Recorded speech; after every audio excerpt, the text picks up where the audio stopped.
मैं विकास विश्वकर्मा आप सबका वेलकम करता हूं हमारे इस यूट्यूब चैनल। इसका नाम है विकास स्टडी पॉइंट। सो दोस्तों, इस वीडियो में हम बात करने वाले हैं, ठीक है, 11th क्लास का हिंदी का सैम्पल पेपर। यहाँ पे देखो लिखा है कि प्रैक्टिस पेपर लिखा हुआ है, इसको सैम्पल पेपर भी बोला जाता है। तो इसका हम यहाँ पे देखेंगे कि जो आपका किस हिसाब से पेपर आने वाला है, किस हिसाब से सारा चीज़ होगा। तो यहाँ पे देखिए, जैसा कि आपको पता है कि 40 मार्क्स का पेपर होता ही आ रहा है। तो यहाँ पे फिजिकल एजुकेशन का जो पेपर हुआ था वो 35 मार्क्स का हुआ था, लेकिन हिंदी का जो पेपर होगा वो 40 मार्क्स का होगा।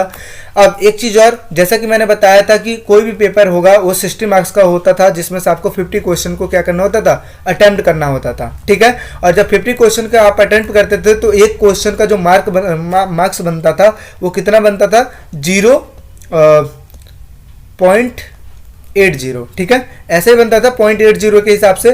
तो अगर आप 50 क्वेश्चन अटेम्प्ट करते थे तो आपको कितना मिल जाता था, 40 क्वेश्चन। लेकिन अगर मैं यहाँ पे बताऊँ जो हिंदी का है, तो हिंदी में आपको टोटल 40 नंबर का है और कितने क्वेश्चन को अटेम्प्ट करना है, 40 के ही अटेम्प्ट करना है, यानी कि एक क्वेश्चन 1 मार्क्स का यहाँ पे होने वाला है। तो इस चीज़ को हमें ध्यान में रखिएगा कि आपको ऐसा चांस नहीं मिलेगा कि आपको 50 क्वेश्चन अटेम्प्ट करने हैं जिसमें से आपको 40 नंबर मिलेगा। यहाँ पे सिर्फ 40 क्वेश्चन अटेम्प्ट करोगे और नंबर में कितने मिलेंगे, 40 मिलेंगे। इस चीज़ को हमेशा ध्यान रखिएगा, ठीक है।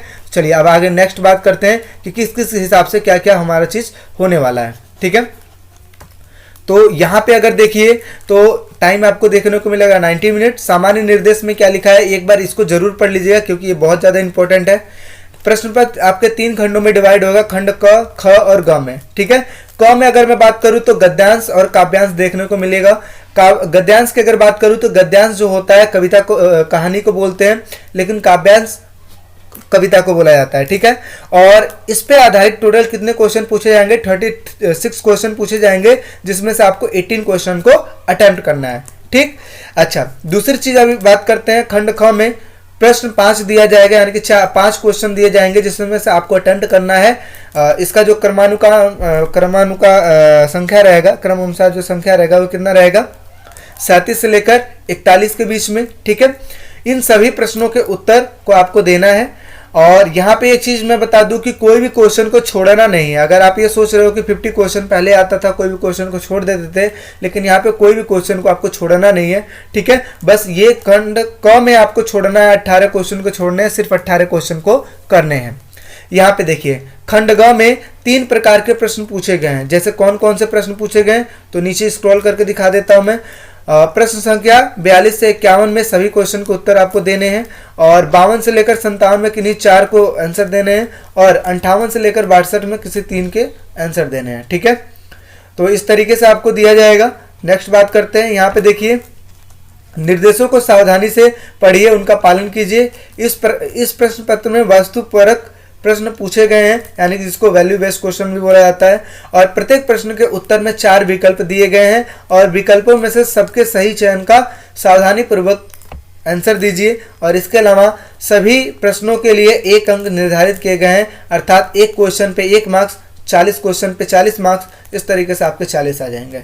तो मोटा मोटी अगर मैं बताऊं तो सिंपल सी बात है, स्टार्टिंग में आपके जो अपठित गद्यांश है उसमें 36 क्वेश्चन पूछे जाएंगे, जिसमें से आपको करना है कितने, 18 क्वेश्चन को करने हैं, और बाकी के जितने भी क्वेश्चन हैं उन सभी को करना है, ठीक है। तो इस चीज़ को आप ध्यान में रखिएगा। और एक क्वेश्चन जो होगा आपका 40 मार्क्स का होगा। अब पेपर की बात कर लेते हैं। यहाँ पे देखिए जो हिंदी का पेपर है बेहद ही इजी पेपर है। अगर मैं मानता हूँ कि अगर आप थोड़े से भी पढ़ने वाले हो तो इस पेपर को करने में कोई भी दिक्कत परेशानी आपको नहीं होने वाली, क्योंकि इतना इजी पेपर बना दिया गया है कि आप पढ़ोगे आपको खुद ही आपको समझ में आ जाए किस हिसाब से। तो जैसा कि बताया गया है यहाँ पे देखिए, सबसे पहले मैंने बताया कि आपका गद्यांश आएगा और फिर क्या आएगा, काव्यांश आएगा। गद्यांश हमेशा कहानी को बोला जाता है और काव्यांश हमेशा किसको बोला जाता है, कविता को बोला जाता है। तो ये जो क्वेश्चन होंगे 10 नंबर के होंगे और 10 क्वेश्चन पूछे जाएंगे आपके गद्यांश से, ठीक।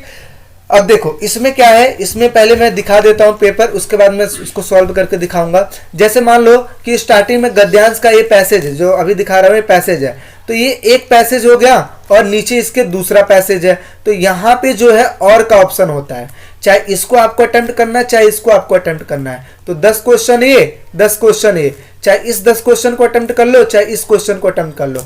ऐसा मत करना कभी कि इसका 5 कर लेते हैं, इसका 5 कर लेते हैं, नहीं, ऐसा नहीं। देखो और लिखा होता है, ठीक। तो इसी वजह से चाहे ऊपर वाले पैसेज को कर लो, चाहे नीचे वाले पैसेज को कर लो। देखो यहाँ पे एक पैसेज दिया गया है, ठीक है, इसके क्वेश्चन दिए गए हैं 10, और फिर इसके बाद देखो अथवा लिखा है, अथवा कहीं और बोला जाता है।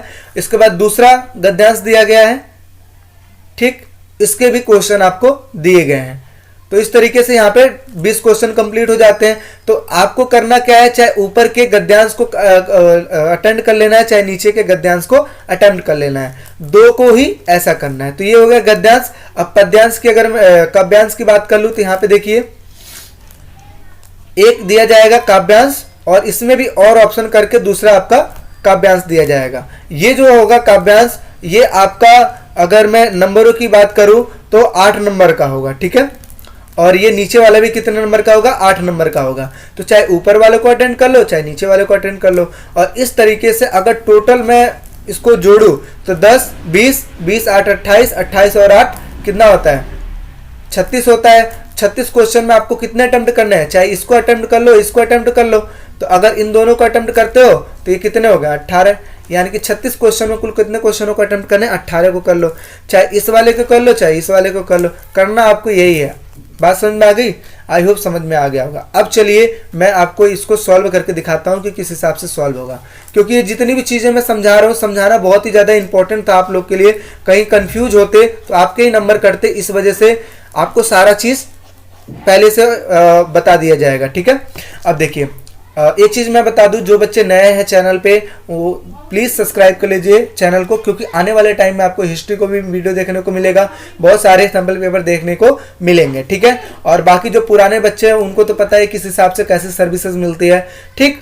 तो आई होप सारी चीज़ समझ में आ गया होगा। अब चलिए स्टार्ट करते हैं। देखिए लिखा है यहाँ पे एक पैसेज दिया गया है, बहुत ही इजी पैसेज है। देखिए लिखा है, हर व्यक्ति के जीवन में एक बार तो ऐसा समय आता है जब उसे लगने लगता है कि सारी चीजें विरोध में है, ठीक है, यानी कि उसके क्या है, विरुद्ध है। वह किसी एक के लिए कितना भी अच्छा सोचे, सामने वाले को गलत ही लगेगा। वह कितनी भी मेहनत कर ले, उसे असफलता ही मिलेगी।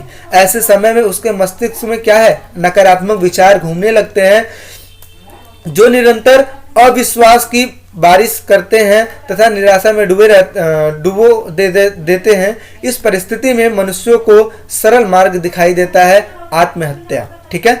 और अक्सर ये देखने को मिलता है जब नकारात्मक विचार आते हैं तो आत्महत्या के लिए प्रेरित होते हैं।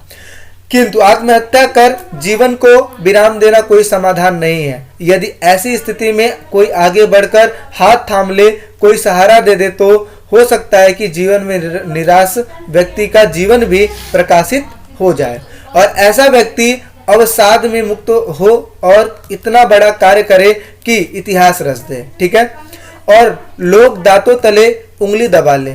कहने का मतलब यह है कि हम किसी भी हताश निराश व्यक्ति को प्रेरित करते हैं तो उनका मनोबल बढ़ता है और उसका आत्मविश्वास जाग जाता है, और यही से आरंभ होता है असंभव को संभव करके दिखाना।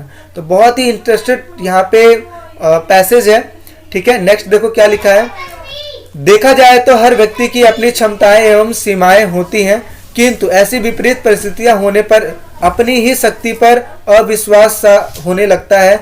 ऐसे में उनका मनोबल डगमगाने लगता है। इस स्थिति में थोड़ी सी प्रेरणा ही उसे उत्साहित कर देती है। इस बात को हम ऐसे भी समझ सकते हैं कि जब सबको पता लग चुका था कि सीता जी को लंका में रावण अपहरण करके समुद्र पार कर लंका ले गया है, तब भी लंका जाकर सीता जी को ढूंढने का कार्य अथाह समुद्र को पार कर कौन करेगा।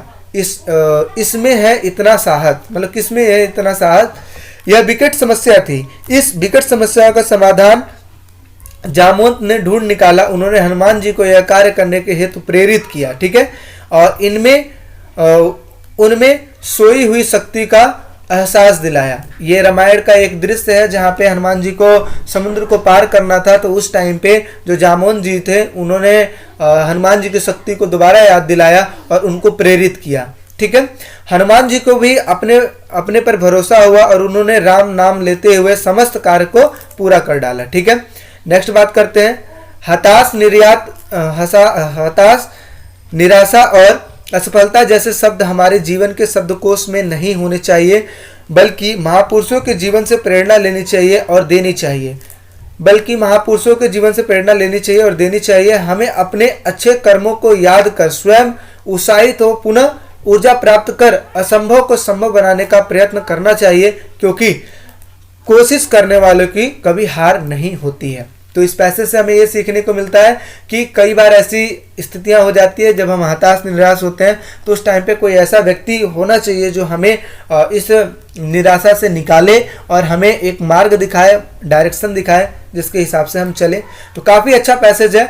और मैं एक चीज़ यहाँ पे बता दूं कि अगर इस पैसेज को आप पढ़ते भी नहीं हो तो भी इन क्वेश्चनों को आंसर दे सकते हो, क्योंकि ये ऐसे क्वेश्चन है जो आपके मतलब दिमाग लगा के भी आप कर सकते हो। जैसे पहला क्वेश्चन क्या था, व्यक्ति के मन में नकारात्मक विचार कब आते हैं? तो कब आते हैं? जब उसे लगने लगता है कि सारी चीजें क्या है, विरोध में है। किसी के लिए बिल्कुल सही है। आगे, किसी के लिए अच्छा सोचने पर भी लोग क्या करते हैं, गलत, उन्हें लगता है गलत कर रहा है ये। आगे, बहुत मेहनत करने पर असफलता मिलता है, बिल्कुल सही है। तो इस तरीके से जब तीनों सही है तो उपयुक्त सभी होगा। तो यहाँ पे डी ऑप्शन क्या होगा, बिल्कुल ही राइट आंसर होगा। अगला क्वेश्चन की बात करते हैं। अगला जो क्वेश्चन है, निराशा को किस प्रकार दूर किया जा सकता है? तो कैसे? पहला, स्वयं पर विश्वास करके, बिल्कुल सही है। अपना मनोबल बढ़ाकर, बिल्कुल सही है। महापुरुषों के जीवन से प्रेरणा लेकर, बिल्कुल सही है। तो इसमें भी जब सही है तो उपयुक्त सभी इसका बिल्कुल ही आंसर हो जाएगा। तो ये देखो कितना इजी है, आप अपने हिसाब से भी कर सकते हो। ठीक है। नेक्स्ट बात करते हैं। अगला लिखा है कि गद्यांश में वर्णित पौराणिक घटना कहाँ से ली गई है? तो कहाँ से ली गई है? मेघदूतम से ली गई है कि महाभारत से ली गई कि रामायण से ली गई है, या उपयुक्त में से कोई नहीं? तो जाहिर सी बात है इसमें लंका की बात हो रही है और हनुमान जी की बात हो रही है। तो जाहिर सी बात है कहाँ पे देखने को मिलता है? हमें रामायण में देखने को मिलता है। तो सी ऑप्शन बिल्कुल ही राइट हो जाएगा। अगला, निराश व्यक्ति का मनोबल कब बढ़ता है? तो प्रेरित होकर, क्रोधित होकर, अवसाद में जाकर, या फिर उपयुक्त में से कोई नहीं? तो यहाँ पे सिंपल सी चीज़ है, कोई व्यक्ति हमें क्या करता है, प्रेरित करता है। तो प्रेरित जब करेगा तो जो निराश व्यक्ति होगा उसके दिमाग में भी सकारात्मक विचार आने स्टार्ट हो जाएगा, तो वो अच्छा काम कर सकता है। तो इसमें 4 पॉइंट क्या होगा, मतलब क पॉइंट क्या होगा, बिल्कुल ही राइट होगा। नेक्स्ट बात करते हैं, हमारे जीवन के शब्दकोश में कैसे शब्द नहीं होने चाहिए? उत्साह, प्रेरणा, मनोबल, हताशा, निराशा, असफलता, उपयुक्त दोनों, या उपयुक्त में से कोई नहीं? तो यहाँ पे देखिए क्या बोला है, शब्दकोश में कौन से शब्द नहीं होने चाहिए? तो ख पॉइंट बिल्कुल ही राइट होगा। हताशा, निराशा और असफलता बिल्कुल ही नहीं होना चाहिए। बात करते हैं 6 की। तो 6 क्या लिखा है कि निम्नलिखित में से विलोम शब्द का कौन सा युग्म क्या है, गलत है? विलोम शब्द, तो जैसे निराशा का क्या होता है, आशा होता है। अवसाद का क्या होता है, प्रसन्नता होता है। असंभव का क्या होता है, संभव होता है। लेकिन यहाँ पे घ पॉइंट क्या लिखा है, जीवन और जन्म। जीवन जन्म एक जैसा ही मिल रहा है, तो इस वजह से क्या है, यहाँ पे घ पॉइंट बिल्कुल ही राइट हो जाएगा। ठीक है। चीजें समझ में आ रही, आई होप बिल्कुल ही समझ में आ गए। अगर समझ में आ रही तो फटाक से लाइक कर दीजिए वीडियो को। ठीक है। अपने फ्रेंडों में भी शेयर कर दीजिए। आगे बात करते हैं 7 पॉइंट। प्रकाशित शब्द में प्रत्यय है। क्या प्रत्यय है? क, सित, ख, त, ग, इत, या उपयुक्त में से कोई नहीं? तो प्रत्यय जब भी निकलता है तो लास्ट का ये वर्ड देखा जाता है। तो क्या लिखा है, शीत, लेकिन शीत नहीं लेंगे। स पे कौन सी मात्रा लगी है, छोटी की मात्रा लगी है, और लास्ट में क्या लिखा है, त। तो यहाँ पे जो ग पॉइंट होगा बिल्कुल ही राइट होगा। चलिए 8वें की अगर बात करें तो 8वां प्रश्न क्या लिखा है कि निम्नलिखित शब्दों में संयुक्ताक्षर नहीं है। ठीक है। संयुक्ताक्षर का मतलब है कई सारे शब्दों को मिलाकर। तो यहाँ पे देखिए क पॉइंट लिखा है, शब्दकोश, आत्महत्या, मस्तिष्क या मनोबल। तो यहाँ पे मनोबल बिल्कुल ही राइट होगा। ठीक है। तो घ पॉइंट हो गया। बढ़ते हमारे अगले क्वेश्चन की ओर। अगला जो क्वेश्चन है, नकारात्मक विचार आने पर व्यक्ति को कौन सा मार्ग दिखाई देता है? तो कौन सा मार्ग दिखाई देता है? निठल्ले रहने का, आत्महत्या करने का, कुमार्ग पर जाने का, या उपयुक्त में से कोई नहीं? तो यहाँ पे ख पॉइंट बिल्कुल ही राइट होगा, आत्महत्या करने का, क्योंकि पैसेज में पढ़ते टाइम हमें ये समझ में आया था आत्महत्या। ठीक है। तो ख पॉइंट जो है बिल्कुल यहाँ पे राइट होगा। अगला बात करते हैं, तो गद्यांश के लिए सर्वाधिक उपयुक्त शीर्षक का चयन कीजिए। यानी कि शीर्षक बोलते किसको है, जैसे आप देखते हो कोई मूवी होता है, मूवी में एक टाइटल होता है ना, नाम होता है मूवी का, ऐसे ही इस पैसेज का क्या नाम होना चाहिए आपके अनुसार। तो देखिए, क उत्साह होना चाहिए, कि आत्मविश्वास का बल होना चाहिए, कि प्रेरणायक विचार होना चाहिए, कि नकारात्मक विचार होना चाहिए। तो ख पॉइंट यहाँ पे राइट होगा, क्योंकि आत्मविश्वास का जो बल है उसके बारे में बार बार जिक्र किया गया इस पैसेज में। तो ख पॉइंट क्या होगा, बिल्कुल ही राइट होगा। ठीक है, तो इस तरीके से यहाँ पे जो 10 क्वेश्चन आपने क्या कर लिया, सॉल्व कर लिया है। ठीक है, अब बढ़ते हमारे अगले क्वेश्चन की ओर। तो अब देखिए, अथवा वाला जो क्वेश्चन है गद्यांश का, उसको भी आपको यही करना है। तो मैं एक बार इसको बता देता हूं, आपको इसको पढ़ लीजिएगा, आप कर सकते हैं, कोई दिक्कत परेशानी वाली बात नहीं। अगर कोई दिक्कत आती किसी भी चीज में तो आप कमेंट सेक्शन में पूछ सकते हैं। अदरवाइज इसको मैं शॉर्ट में बता देता हूं कि ये दिवाली के बारे में बताया गया है। दिवाली जो होती है चमक धमक का त्यौहार होता है, वहाँ पे पटाखे भी फोड़े जाते हैं। ठीक है, तो उससे कई सारे नुकसान भी होता है, पॉजिटिव भी होता है ना। और कई सब पटाखे फोड़ने से हवा मतलब वायु प्रदूषण होता है, बहुत सारा चीज होता है। ठीक है, उसके बारे में पैसेज दिया गया है। तो फटाक से इसके क्वेश्चन को हम देख लेते हैं। आप क्वेश्चनों को जो पैसेज है उसको पढ़ लीजिएगा, क्योंकि अगर मैं ऐसे पढ़ के बताता रहूंगा तो काफी वीडियो लंबी हो जाएगी। तो इस वजह से सीधा हम क्वेश्चन की बात करते हैं। तो देखिए यहाँ पे क्या लिखा है कि दिवाली से संबंधित चर्चाओं में से कौन सा मुद्दा मुख्य रूप से छाया रहता है। तो सजावट का मुद्दा छाया रहता है, कि महंगाई का छाया रहता है, कि पटाखों के दुष्प्रभावों का छाया रहता है, या उपयुक्त में से कोई नहीं। तो यहाँ पे ग जो ऑप्शन होगा बिल्कुल ही राइट होगा, क्योंकि जब दिवाली होता है तो पता लगता है अगले दिन जो प्रदूषण जो है ना, प्रदूषण का जो लेवल है, ठीक है, पॉल्यूशन का जो लेवल है वो बढ़ जाता है। तो इसमें ग पॉइंट बिल्कुल ही राइट होगा। आगे बात करते हैं, आतिशबाजी का पर्यावरण पर कौन सा प्रभाव पड़ता है। तो आतिशबाजी का मतलब यही होता है कि जब हम पटाखे वटाखे फोड़ते हैं, उत्पात मचाते हैं, है ना, तो उसका क्या प्रभाव पड़ता है। तो पर्यावरण हरा भरा हो जाता है, पर्यावरण स्वच्छ हो जाता है, पर्यावरण पर हानिकारक प्रभाव पड़ता है। तो बिल्कुल ही राइट है, ग ऑप्शन यहाँ पे भी क्या होगा, बिल्कुल ही राइट होगा। ठीक है, अगला बात करते हैं। आगे लिखा है, हार्मोनल असंतुलन पैदा करने वाले विषैले तत्व हैं। कौन है, कॉपर और लिथियम, नाइट्रोजन और पोटेशियम, उपयुक्त दोनों, इनमें से कोई नहीं। तो अगर मैं यहाँ पे बात करूँ तो कॉपर और लिथियम जो होता है इसकी वजह से हार्मोनल असंतुलन पैदा होता है। ए ऑप्शन बिल्कुल ही राइट होगा, पैसेज में भी लिखा होगा, इस चीज को पढ़ लीजिएगा। ठीक है, अगला बात करते हैं 14वें नंबर का क्वेश्चन का। एंटीमोनी सल्फाइड एवं एल्यूमिनियम जैसे तत्व किस रोग का कारण बनते हैं। तो कौन से रोग का कारण बनते हैं, तो यहाँ पे अल्जाइमर का कारण बनता है। ख पॉइंट क्या होगा, बिल्कुल यहाँ पे राइट होगा। ग की बात करते हैं, पशु पक्षियों के लिए दिवाली कैसे समय होते हैं। तो खुशनुमा होता है, डर से भरा हुआ होता है, कि पूरे जाने का समय होता है, उपयुक्त में से कोई नहीं। तो डर का समय होता है, क्योंकि पटाखे जब फूटते हैं तो पशु पक्षी होते हैं वो डर जाते हैं। तो ख पॉइंट यहाँ पे क्या होगा, बिल्कुल ही राइट होगा। ग की बात करते हैं, मजे लेने के लिए कुछ लोग जानवरों के साथ कैसा बर्ताव करते हैं। उन्हें मिठाई खिलाते हैं, ग पॉइंट है। उन्हें नहलाते हैं, ग पॉइंट है। उनकी पूंछ में पटाखे बांध कर जलाते हैं, उपयुक्त में से कोई नहीं। तो यहाँ पे ग पॉइंट क्या होगा, बिल्कुल ही राइट होगा। ठीक है, अगले क्वेश्चन की बात करते हैं। 17, पर्यावरण शब्द का संधि विच्छेद क्या होगा। तो पर्यावरण शब्द का जो संधि विच्छेद होगा यहाँ पे करके देखिएगा। वैसे मैं यहाँ पे बता देता हूँ कि पर्यावरण शब्द का संधि विच्छेद क्या होगा। ए पॉइंट क्या होगा, बिल्कुल ही राइट होगा, परि प्लस में आवरण। ठीक है, पर्यावरण, ए पॉइंट बिल्कुल ही राइट होगा। आगे बात करते हैं, पशु पक्षी में कौन सा समास है। तो कौन सा समास है, तो यहाँ पे द्वंद्व समास है। ठीक है, घ पॉइंट क्या होगा, बिल्कुल ही राइट होगा। अगला बात करते हैं, अगला जो लिखा है कि निम्नलिखित विलोम शब्द के युग्मों में गलत युग्म कौन सा है। तो नकारात्मक, अकारात्मक, हानिकारक, लाभदायक, ये बिल्कुल ही सही है। आनंद, विषाद, बिल्कुल ही सही है। संतुलन, असंतुलन, बिल्कुल ही सही है। लेकिन नकारात्मक का होता है सकारात्मक, अकारात्मक नहीं होता है। तो इस वजह से ए पॉइंट यहाँ पे आप लगा दीजिएगा, क्योंकि ये गलत युग्म पूछा है, तो इसलिए ए पॉइंट बिल्कुल ही राइट होगा।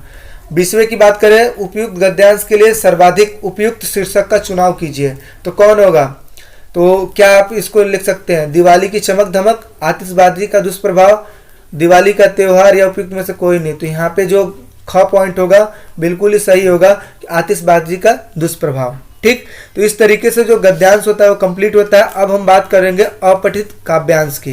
तो काव्यांश में यानी कि कविता होगा, ठीक है। तो हमें क्या करना है, कविता को पढ़ना है और पढ़ने के बाद उसको सॉल्व करना है। तो कविता को आप एक बार पढ़ लीजिएगा, ठीक है। यहाँ पे जो बात किया जा रहा है, एक पक्षी चिड़िया की बात किया जा रहा है। वो तिनका तिनका जोड़कर अपना आवास बनाती है और फिर क्या होती है, इस तरीके से वो अपने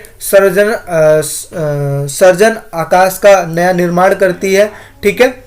और यहाँ पे देखिए मानव और दानव के बारे में लिखा गया है। दानव वो होता है जो दूसरों के फीलिंग्स को नहीं समझता है, ठीक है। मानव वो होता है जो दूसरों के फीलिंग्स को समझता है, उनकी हेल्प करता है। तो इन सभी चीज के बारे में ये पैसेज दिया गया है, एक बार आप पढ़ लीजिएगा, सारी चीज समझ में आ जाएगा। अब सीधा हम बात करेंगे इसके क्वेश्चन आंसर की। तो क्वेश्चन आंसर में दिया क्या गया है, तो देखिए पहला क्वेश्चन दिया गया है कि चिड़िया अपने आवास का निर्माण किस प्रकार करती है, कंकड़ पत्थर जोड़कर, रेत का सहायता लेकर, बागीचे से, या तिनका तिनका जोड़कर। तो घ पॉइंट यहाँ पे क्या होगा, बिल्कुल ही राइट होगा, ठीक है। नेक्स्ट बात करते हैं। अगला जो क्वेश्चन है, सर्जन का आकाश नया से क्या तात्पर्य है, आकाश में उड़ने से, न निर्माण करने से, उपयुक्त दोनों में से, या दोनों में से कोई नहीं। तो न निर्माण करना बिल्कुल ही राइट होगा, ख पॉइंट यहाँ पे बिल्कुल ही राइट होगा। अगला बात करें तो लिखा है कि दुखियों के आंसू कौन पोंछता है, तो चिड़िया पोंछती है, दानव पोंछते हैं, या मानव पोंछते हैं, तो मानव पोंछते हैं, ठीक है, दानव नहीं पोंछते हैं। तो यहाँ पे ग पॉइंट क्या होगा, बिल्कुल ही राइट होगा।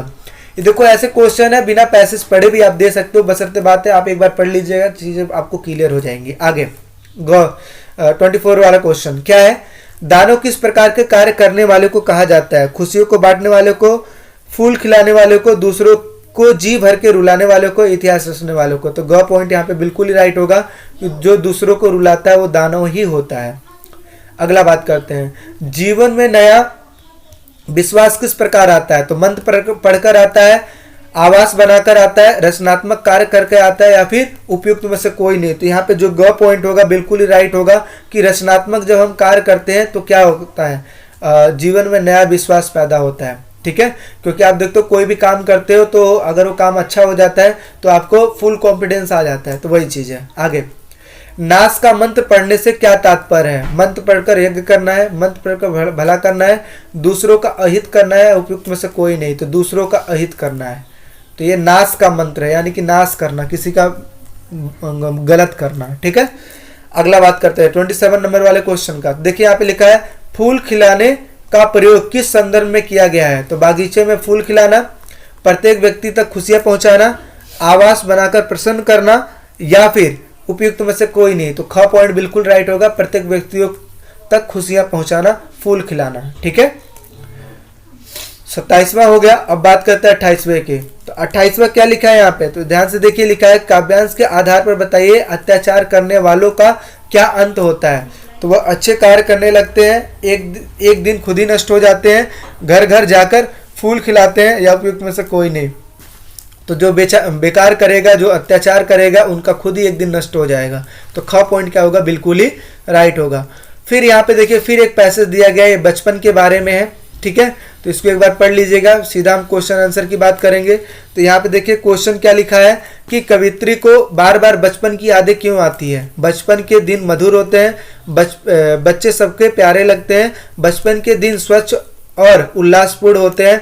तो जाहिर सी बात है, तीनों पॉइंट सही बोला जा रहा है, इस वजह से घ पॉइंट बिल्कुल ही राइट होगा, ठीक है। आगे, नंदनवन का प्रयोग, नंदनवन का प्रयोग किसके लिए किया गया है, तो किसकी वजह से किसके लिए किया गया, क अपनी बिटिया के लिए, स्वयं के लिए, अपने घर के लिए, या अपने लिए और अपनी पुत्री के लिए। तो यहाँ पे अपने घर के लिए, ग पॉइंट यहाँ पे बिल्कुल ही राइट होगा, क्योंकि पैसेज में घर के बारे में जिक्र किया गया है, तो इस वजह से ग पॉइंट बिल्कुल राइट होगा। आगे, बचपन की कौन सी बात भूली नहीं जा सकती, चिंता रहित जीवन, हर्ष उल्लास, खेल कूदना और मचलना, माता पिता से अपनी हट पूरी करवाना, उपयुक्त सभी। तो यहाँ पे अगर मैं बात करूं, चिंता रहित जीवन बिल्कुल सही है, उल्लासपूर्ण खेल कूदना ये बिल्कुल सही है, ये भी सही है। तो यहाँ पे घ पॉइंट बिल्कुल ही राइट होगा, क्योंकि बचपन में चिंता भी नहीं होता है, खेल कूद भी होता है, और हट करके मम्मी पापा से जिद भी कर लेते हैं, तो ये चीज़ है। अगला बात करते हैं, बड़े बड़े मोती से आंसू जयमाला पहनाते थे, और पंक्ति में निहित अलंकार का नाम लिखिए। तो कौन सा अलंकार है? तो यहाँ पे जो अलंकार निहित है वो है उपमा अलंकार, यानी कि क पॉइंट यहाँ पे बिल्कुल ही राइट होगा।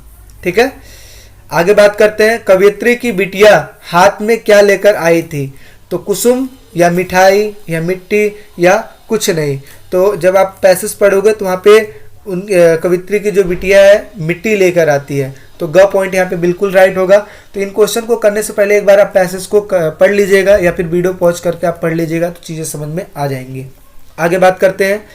काव्यांश में निहित रस कौन सा है? तो क है भक्ति रस, ख है हास्य रस, और ग है श्रृंगार रस, और घ है वात्सल्य रस। तो यहाँ पे जो घ पॉइंट होगा बिल्कुल राइट होगा। ठीक है, कि इस काव्यांश में वात्सल्य रस निहित है। अगला बात करते हैं 35 नंबर का क्वेश्चन। निम्नलिखित शब्दों में तत्सम शब्द निकालिए। तो तत्सम शब्द क्या है? क बचपन, ख निर्भय, ग आंसू या खुशी। तो यहाँ पे जो तत्सम शब्द है वो है बचपन।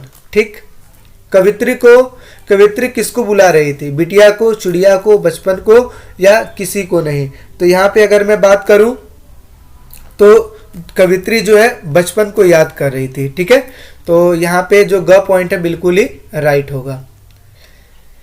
तो इस तरीके से 36 क्वेश्चन हो गए, जहाँ पे आपको 2 गद्यांश देखने को मिले, 2 काव्यांश देखने को मिले। किसी एक को आपको अटेम्प्ट करना है, चाहे गद्यांश में से एक को अटेम्प्ट कीजिए और ऊपर में से भी एक को अटेम्प्ट कीजिए। ठीक है, अगला बात करते हैं अव्यक्ति और माध्यम। खंड ख स्टार्ट हो गया, जहाँ पे आपको 5 क्वेश्चन देखने को मिलेंगे जो कि 1-1 नंबर के हैं। तो यहाँ पे देखिए 37 नंबर का जो क्वेश्चन है, लिखा है कि पत्रकारिता के मूल में कौन सा भाव विद्यमान होता है? तो कौन सा भाव विद्यमान होता है? जिज्ञासा का, उत्साह का, उत्तरदायित्व का या एक सूत्रता का? तो जिज्ञासा का भाव क्या होता है? निहित होता है। आगे बात करते हैं। भारत में पत्रकारिता की शुरुआत किस समाचार पत्र से हुई थी? यंग इंडिया से, सरस्वती से, केसरी से या फिर घ बंगाल गजट से? तो घ पॉइंट बिल्कुल राइट होगा, बंगाल गजट से स्टार्ट हुई थी। ठीक है, तो अव्यक्ति और माध्यम के क्वेश्चन जो है आप आई थिंक आप लोग पढ़े होंगे, तो कोई दिक्कत परेशानी नहीं हो रही होगी इस चीज को देने में।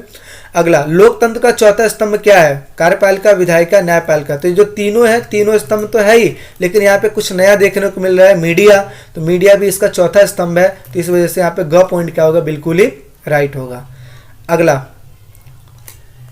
एनी फ्रैंक की डायरी का शीर्षक कौन है? तो शीर्षक का कौन है? तो यहाँ पे the diary of a woman, ख पॉइंट लिखा है a young girl and trouble, और ग पॉइंट लिखा है a young girl and pen, घ पॉइंट लिखा है the diary of a young girl. तो यहाँ पे जो घ पॉइंट होगा बिल्कुल ही राइट होगा, याद करके रखिएगा, इंपॉर्टेंट क्वेश्चन है।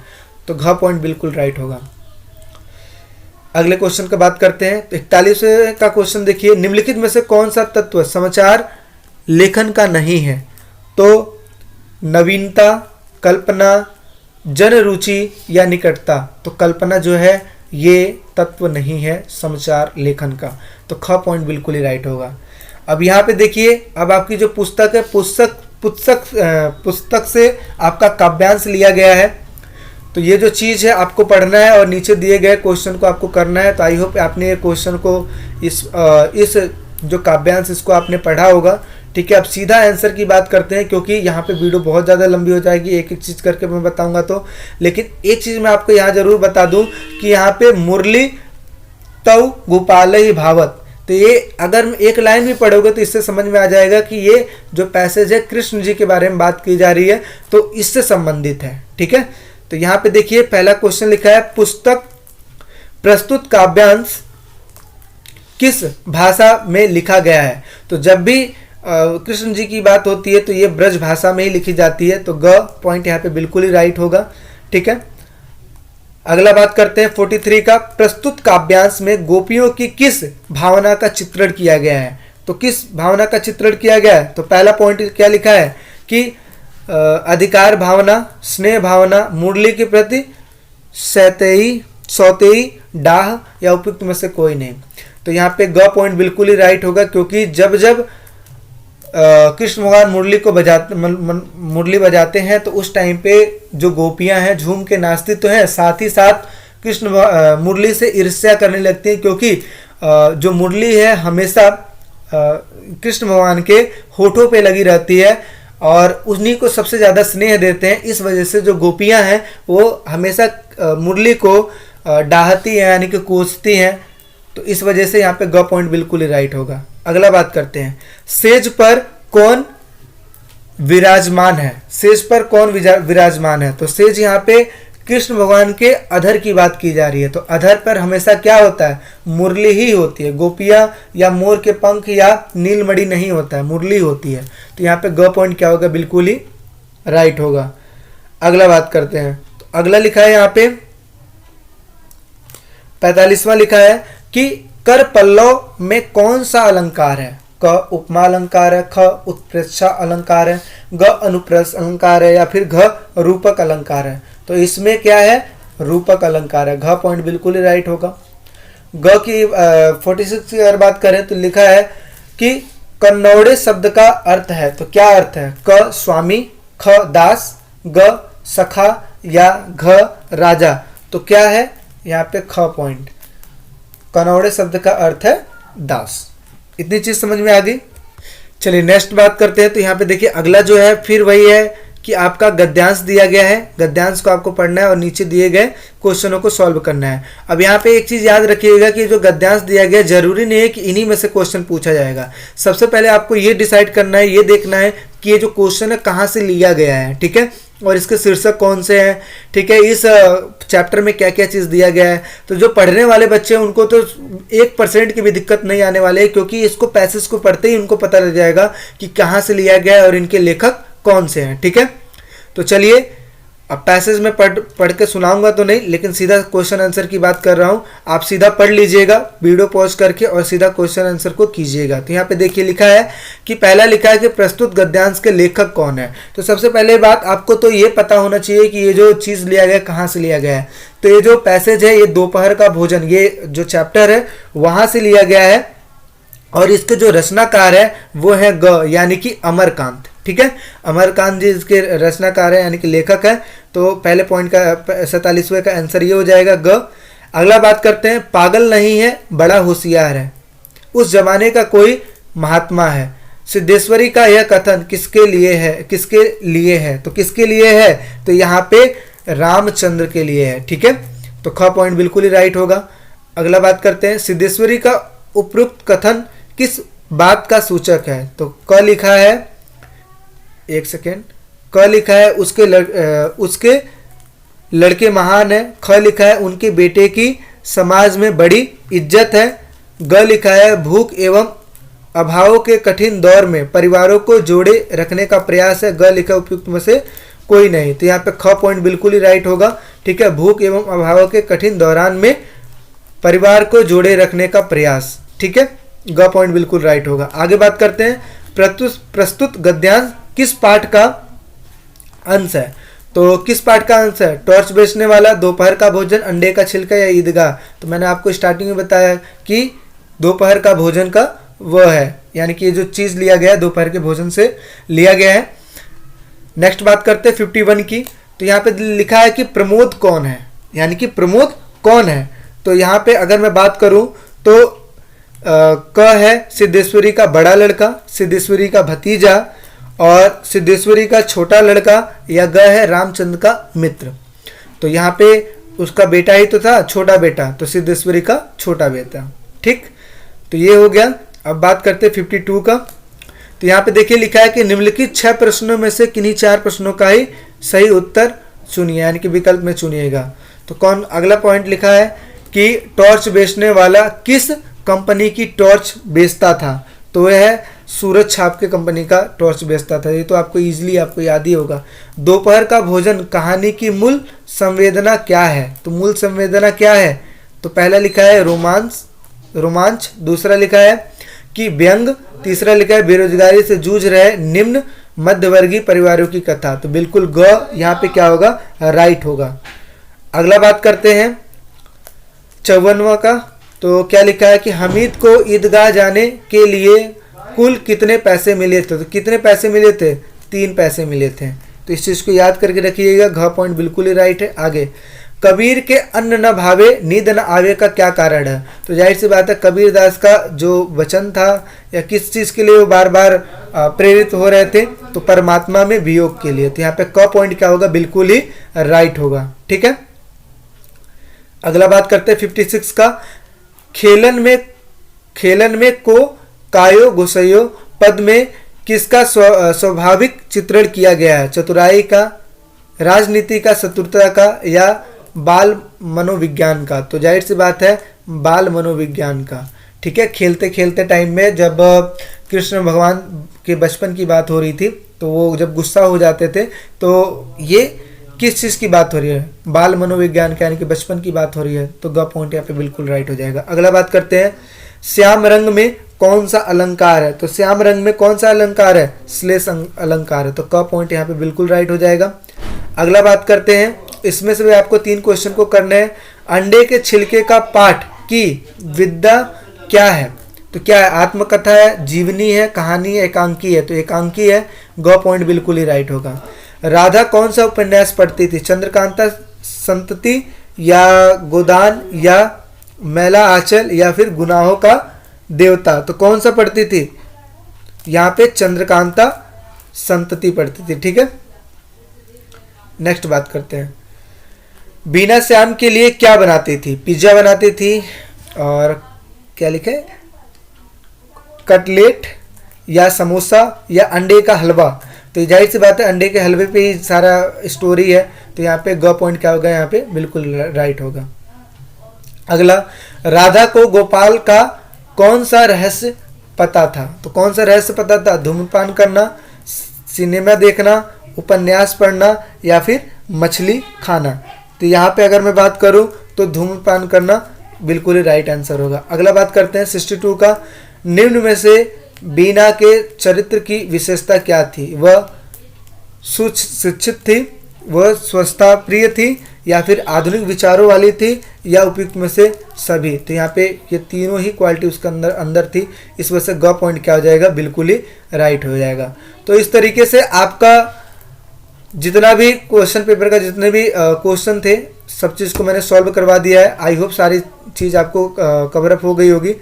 और बाकी एक बार प्रैक्टिस सेट को देख लीजिएगा। अगर आप इसका पीडीएफ चाहते हैं तो डिस्क्रिप्शन में मेरा नंबर है, आप उस पर मैसेज करके पीडीएफ आप ले लीजिएगा। ठीक है, प्रैक्टिस कर लीजिएगा। काफ़ी इजी पेपर है, ऐसी कोई बात नहीं। अगर आप पढ़ने वाले बच्चे हो तो आपके लिए 40 में 40 लगाना कोई बड़ी बात नहीं है। याद रखिएगा, सिर्फ 40 क्वेश्चनों को आपको अटेंड करना है और एक क्वेश्चन 1 मार्क्स का है। और बाकी आप नए हो चैनल के लिए तो आप सब्सक्राइब कर लीजिए, अपने फ्रेंडों में शेयर कर लीजिए। मिलते हैं एक नेक्स्ट वीडियो में अगले सैम्पल पेपर के साथ। अभी के लिए टेक केयर, बाय बाय।